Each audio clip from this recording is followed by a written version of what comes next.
Jadi saya mohon kepada semua pengguna di Malaysia ambil tahu tentang apa yang berlaku tentang ajaran Qadiani. Ini dia menggunakan kalimah la ilaha illallah Muhammadar Rasulullah awada rasul dan sebagainya. Ini dia menggunakan kalimah la ilaha illallah Muhammadar Rasulullah awada rasul dan sebagainya. Ia amat membahayakan.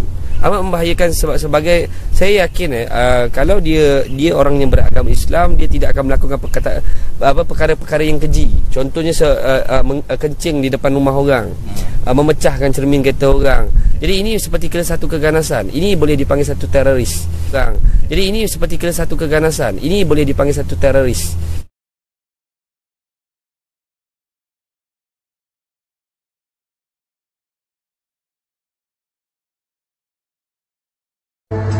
독일 동부 튜링헨주에 위치한 인구 20만 명의 에어프루트. 독일 중세의 분위기를 고스란히 간직한 이곳은 종교개혁자 마틴 루터가 사제 석품을 받은 유서 깊은 기독교 도시입니다. 하지만 올 들어 이 평화로운 도시에 독일 전역에 관심이 집중됐습니다. 이 도시의 첫 이슬람 사원 신축 허가 여부를 놓고 격렬한 논쟁이 벌어졌기 때문입니다. 도시 외곽에 위치한 작은 공터. 파키스탄 출신 무슬림들이 이곳에 사원을 지으려 하자 일부 시민과 정치인들이 이를 반대하고 나선 것입니다. 100명 남짓 수용 가능한 작은 규모의 이슬람 사원이었지만 연일 집회가 벌어지는 등 반대 움직임은 거셌습니다. 이 지역에서의 이슬람 확산을 방관할 수 없다는 이유였습니다. Und als Partner einer etwaigen Bürgerinitiative und eines etwaigen Bürgerbegehrens AfD Nein zur Moschee! 무슬림들은 강하게 반발하고 나섰습니다. 독일 헌법이 종교의 자유를 보장하고 있는데 대체 어떤 이유로 사원 신축을 허가하지 않느냐는 것입니다. Ja, natürlich also wir haben in Deutschland Religionenfreiheit, welche im Grundgesetz verankert ist. Und warum dürfen nicht Muslime hier Moscheen bauen? 논쟁은 좀처럼 수그러들지 않았고 일반 시민들까지 찬반 양쪽으로 나뉘었습니다. 도시 전체가 순식간에 종교 갈등에 휩싸인 것입니다. Den Moscheebau, den finde ich eigentlich okay, denn es leben ja viele Menschen hier, die dem Glauben angehören. Das passt nicht zu uns. Wenn die Türken die Moschee wollen, dann sollen sie wieder in die Türkei gehen. Das ist meine Meinung. 논쟁이 언론을 통해 독일 전역으로 확산되는 가운데 이슬람 반대에 앞장서고 있는 극우정당 AfD는 더 나아가 반이슬람 정강을 공식 채택했습니다.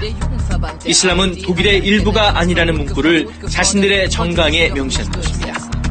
Der Islam, und ich ergänze, die wesentlichen islamischen Rechtsschulen mit ihrem politischen Verständnis gehören nicht zu Deutschland, weil sie mit der freiheitlich-demokratischen Grundordnung nicht vereinbar sind. 무슬림들이 많이 모여 사는 베를린 북부의 베리. 머리에 히잡을 두른 여성들이 곳곳에서 일행입니다. 최근 이 지역에서 한 무슬림 여성이 초등학교 교사 지원을 했다가 교육당국에 의해 거부당했습니다. 히잡을 썼다는 이유 때문이었습니다. 교사의 히잡 착용은 학생들에게 종교적 편향성을 강요할 수 있다는 것입니다. Gerade weil die Religion heutzutage so viel heftiger Auseinandersetzungen auslöst, finde ich, sollte die Schule ein absolut neutraler Ort sein. 하지만 무슬림들은 옷마저 차별받고 있다고 반발하고 있습니다. 이 같은 히잡 착용 논란은 학교와 법원 등 독일 전역의 공공기관에서 빚어지고 있습니다. Mein Land hier, Deutschland, ja. Ja, ob mit Kopftuch oder nicht. Aber muss man von trennen, ob eher gut oder nicht. 이처럼 일상 곳곳에서 표출되고 있는 반이슬람 정서는 반난민 정서와 맞물려 있습니다. 지난해 물밀듯 밀려온 난민 대부분이 이슬람 국가 출신인 탓에 이들에 대한 거부 반응이 자연스레 반이슬람 감정으로 번지고 있는 것입니다. Immer mehr Menschen in Deutschland haben ein ungutes Gefühl, ein unsicheres Gefühl gegenüber dem Islam, vor allem weil die Zahl der Flüchtlinge so stark gestiegen ist.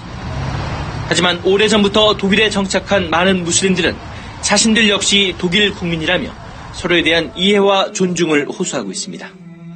Und insbesondere tut uns leid, wenn jemand das angeblich tut im Namen von Religion.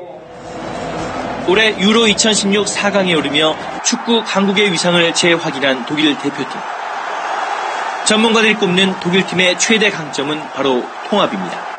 서로 다른 인종과 종교를 뛰어넘어 하나로 똘똘 뭉쳤기 때문입니다.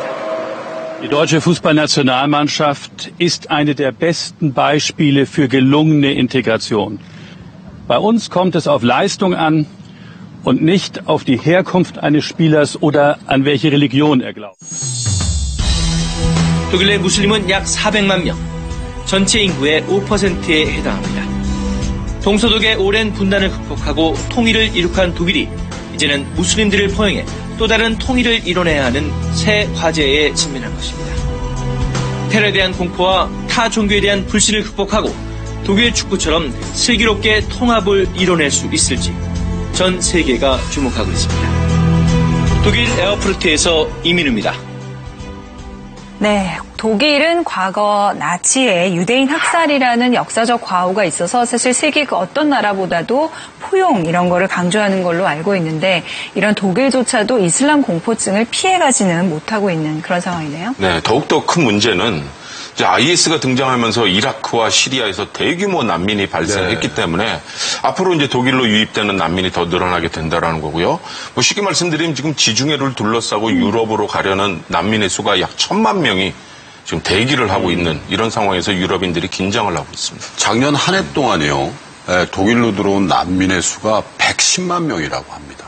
유럽의 수장 역할을 하고 있는 메르켈 수상이 워낙 난민 정책에 대해서 좀 우호적이었잖아요. 네. 독일 인구의 1%가 넘는 난민을 한 해에 수용했다. 독일 사람 입장에서는 엄청난 일이 지금 벌어지고 있는 거죠. 메르켈 총리도 굉장히 난감한 것이 지금 무슬림 난민에 의한 범죄가 사실 늘어나고 있거든요. 올해 새해 벽두부터 아주 큰 사건이 있었잖아요. 독일의 켈른에서 집단 성범죄가 있었죠. 그때도 굉장히 전 세계가 충격에 빠졌고 지금 용의선상에 올려져 있는 사람 수가 한 2,000명가량 된다고 해요. 그러다 보니까 무슬림들에 대한 이제 독일인들의 어떤 그 전반적인 인식이나 이런 것들이 흉흉해지고 또 주민들과 무슬림 간의 어떤 이 갈등이 점차 고조되고 있는 이런 상황입니다. 그러니까 이런 사건이나 또 위협이 비단 독일에만 국한되는 것도 아닌 것 같아요. 프랑스의 경우도요. 지난해부터 12차례나 이슬람 극단주의자들의 테러 또는 위협에 시달렸다고 하더라고요. 그런데 유럽인들이 이제 가장 좀 우려하는 부분은 무슬림들의 인구가 상당히 늘어나고 있다라는 겁니다. 그러니까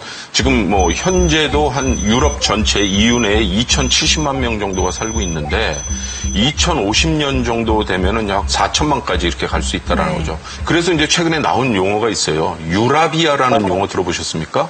그러니까 유럽이 아라비아화 되고 있다. 라는 것들을 이제 유럽에서 상당히 우려하고 있습니다. 근데 사실 이 모든 문제의 기저에 뭐가 있냐면 저는 경제적인 문제가 있다고 보는 거죠. 네. 유럽의 경제 성장률이 떨어지면서 사람들은 취직을 못하죠. 또 소득이 늘지 않고 있는 상황에서 그 이민들이 막 들어오는 거죠. 근데 이민들이 대부분 저학력이거든요. 그럼 무슨 일을 하냐면 그냥 단순 생산직이라든지 저임금 서비스업 같은 데를 이제 치고 들어오는 거거든요. 그러면 이 사람들 때문에 이제 직업을 잃게 되고 또 한편으로 보면 우리는 고생해서 지금까지 세금 내고 뭐 이런 거 해놨는데 모든 복지 혜택은 이 사람들을 위해서 또 사용되어지고 있다. 프리라이드. 그렇죠. 이런 생각들을 하게 되는 거고. 그러니까 또 그걸 또 이용한 정치 세력들이 있잖아요. 네. 독일 같은 경우도 굉장히 놀라운 게 페기다라고 이제 반무슬림, 반이민 단체인데 얼마 전부터 이제 정당을 설립을 하겠다고 추진하고 있는 것으로 알고 있어요. 근데 독일 같은 경우는 사실 그 홀로코스트의 기억 때문에 극우 정당이 발붙이기 좀 힘든 곳인데 이렇게 분위기가 달라지고 있구나 하는 걸 알 수가 있죠. 네. 근데 어떤 면에서 보면 또 이 세계 경제 위기 또 유럽의 어떤 경기 침체에 가장 큰 피해를 보는 게 누구냐? 평범한 무슬림 2세들이라는 거예요. 왜냐하면 부모 세대들이 워낙 이제 유럽 사회에 적응을 못하다 보니까 이 사람들이 열악한 빈민가 이런 데로 이제 가게 되잖아요. 그럼 여기가 교육 조건이 굉장히 안 좋은 거죠. 그러니까 교육 제대로 못 받죠. 그러니까 사회 진입 제대로 못 하. 또 운이 좋아가지고 어떻게 해서 대학을 졸업해도 취직이 잘 안 돼요. 일례로요. 프랑스의 지금 청년 실업률이 한 20% 정도 돼요. 전체적으로. 근데 무슬림의 청년 실업률이요 40%나 돼요. 무슬림 2세들의 청년 실업률이. 그러니까 10명 중에 4명은 직업을 못 구한다는 얘기죠. 그래서 이런 이제 청년들이 이제 사회에 불만을 가지게 되고 또 IS의 어떤 홍보나 선전에 쉽게 빠져들게 될 수밖에 없는 거죠. 그러니까 아버지 세대하고는 다른 거죠. 지금 이 2세들은 자기가 지금 프랑스에서 태어난 프랑스인이고 유럽인인데 왜 내가 이런 차별을 받아야 되는가 해서 자신들의 울분을 적극적으로 이제 표출하고 있는 뭐 이런 상황이라고 말씀드리고요. 사실 뭐 유럽에 살고 있는 대부분의 무슬림들은 뭐 이미 그 사회에 녹아들어 살고 있고 굉장히 조화롭게 살고 있거든요. 일부 정말 사회 불만을 가진 그런 세력들이 문제를 일으키고 있는 건데 글쎄요, 대부분의 그 무슬림들도 굉장히 피해자다라고 보여지는 게 자꾸 부정적인 인식이 퍼지게 되면은 이들도 같이 차별을 당하게 되잖아요. IS가 유럽에 뭐 또 서방 사회 테러하는 목적이 바로 이거예요. 그러니까 이슬람 공포증이 이미 존재하고 있는데 네. 여기에 테러를 가하게 되면은 이슬람 공포증이 더 커지게 되고 그렇죠. 그러면 무슬림들에 대한 차별이 더 커지게 되면은 이들 젊은이들이 IS에 가입을 하거나 또 IS에 한해 연계해서 또 테러를 발생시키는 이런 악순환을 아주 교묘하게 이용하는 것이 바로 IS입니다.